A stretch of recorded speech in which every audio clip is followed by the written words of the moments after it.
La structure de l'économie sociale et solidaire, en général, elle va fédérer non pas des initiatives, mais des engagements. Et elle va permettre à des personnes qui n'auraient pas pu faire seules, de façon isolée, de participer à une aventure parce que ça devient une aventure collective et donc elles vont y trouver leur place.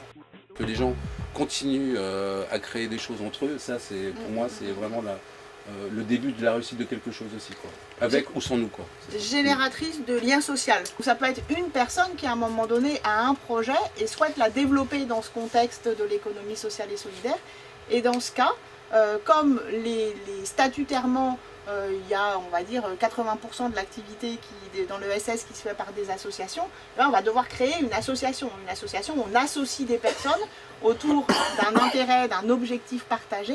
Mais ces personnes-là, elles ne sont pas seulement associées pour rendre le projet viable, elles sont aussi associées dans les décisions, dans la gouvernance, dans le fonctionnement de la structure. Donc ce sont des projets qui deviennent collectifs à partir du moment où ils sont posés sur la table. Ce n'est plus un projet porté par un individu seul. Et donc le gouvernement a décidé de travailler sur la reconnaissance du statut d'entreprise sociale et solidaire, qui ne soit pas simplement une reconnaissance statutaire, mais qui soit une reconnaissance de fonctionnement sur la base de principes. C'est remettre l'homme au cœur de l'organisation économique, autour des valeurs de solidarité, de responsabilité sociale et sociétale. Les bénéfices doivent servir une cause qui est autre que de supporter l'enrichissement des principaux actionnaires, et en tout cas pas un enrichissement individuel. Ça n'empêche pas de faire des bénéfices, mais les bénéfices doivent être réinvestis majoritairement pour le maintien de l'activité ou pour le développement et non pas redistribués sous forme de rémunération du capital. Il faut qu'elle ait une gestion démocratique qui associe les parties prenantes. Et le principe aussi qui est important, c'est qu'on ne va pas participer aux décisions en fonction du capital qu'on a mis sur la table, mais on a un principe de respect de un homme égale une voix. On reste sur une offre de service qui est souvent une offre de service qui doit répondre à des besoins qui ne sont pas couverts par les entreprises classiques, qui ne sont pas prises en charge et pas traitées par l'État. Donc cette fonction un peu réparatrice autour de la lutte contre les exclusions, la lutte contre les inégalités, qui va promouvoir l'agir ensemble par les initiatives collectives, par la coopération et par l'engagement citoyen. On a un secteur de l'économie sociale et solidaire qui, pour moi aujourd'hui, apparaît comme étant vraiment porteur de perspectives.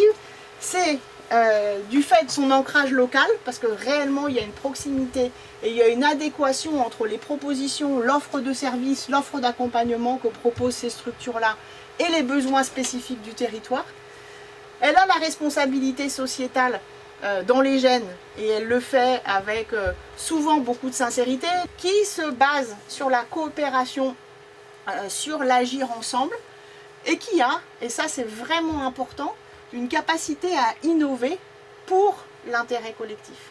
Il y a de plus en plus d'alter-consommateurs, des gens qui sont prêts à consommer différemment, qui sont prêts à dire je vais aller acheter dans une structure qui va apporter du sens à ma consommation et qui va me permettre d'être plus respectueux de la planète, plus solidaire en acceptant dans une épicerie sociale par exemple de payer un tarif différent suivant si j'ai des revenus importants ou bien si je n'ai pas de revenus.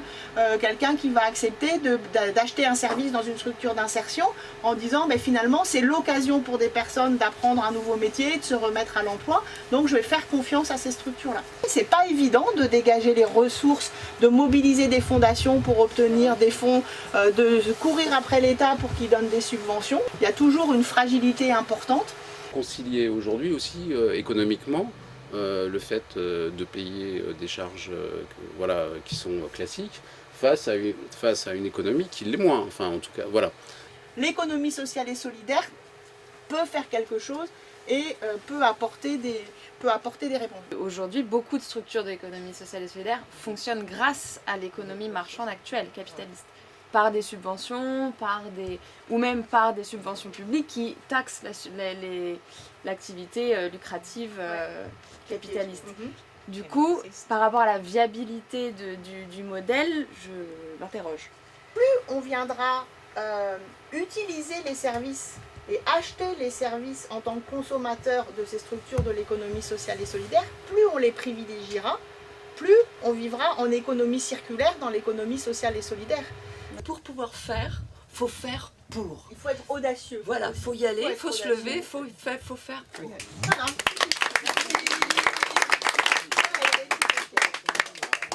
En moyenne en France, 10% du PIB est généré par l'économie sociale et solidaire.